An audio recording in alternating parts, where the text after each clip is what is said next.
કરાયો।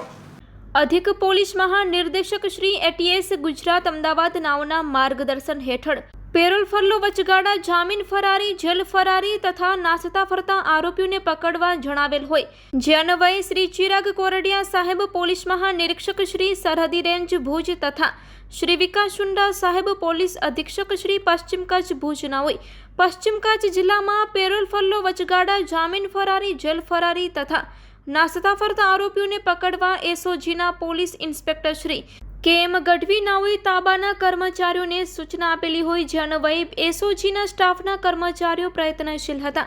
તે સમય દરમિયાન તારીખ 10 એપ્રિલ 2025ના રોજ એસઓજીના એએસઆઈ નરેન્દ્રસિંહ ઝાલા નાઓને હકીકત મળી હતી કે ભુજ શહેર એ ડિવિઝન પોલીસ સ્ટેશનના એ પાર્ટ બીએનએસની કલમ અનુસાર ગુના કામેનો નાસતો ફરતો આરોપી ભાવેશ ગીરી રેવાગીરી ગોસ્વામી રહેવાસી સુખપર તાલુકો ભુજવાડો હાલમાં રાજકોટ શહેર ખાતે હાજર હોવાની સચોટ બાતમી હકીકત મળતા તાત્કાલિક એસઓજીની એક ટીમને ભુજથી રાજકોટ ખાતે જવા રવાના કરેલ અને રાજકોટ શહેર ખાતે પહોંચી તાત્કાલિક વર્કઆઉટ કરી રાજકોટ શહેરના રૈયા રોડ સેલસ હોસ્પિટલ પાસે વોચમાં હતા।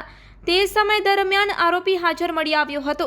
તેને હસ્તગત કરી ભુજ શહેર એ ડિવિઝન પોલીસ સ્ટેશન ખાતે લાવી ગુના કામે અટક કરવામાં આવેલ છે।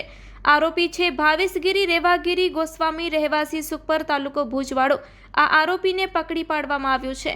આ સફળ કામગીરીમાં એસઓજીના police sub inspector Shri ND Jadeja તથા એએસઆઈ નરેન્દ્રસિંહ જાડેજા તથા police head constable Rajakbhai Sota, drive police head constable Mahipatsinh Solanki નાઓ જોડાયા હતા।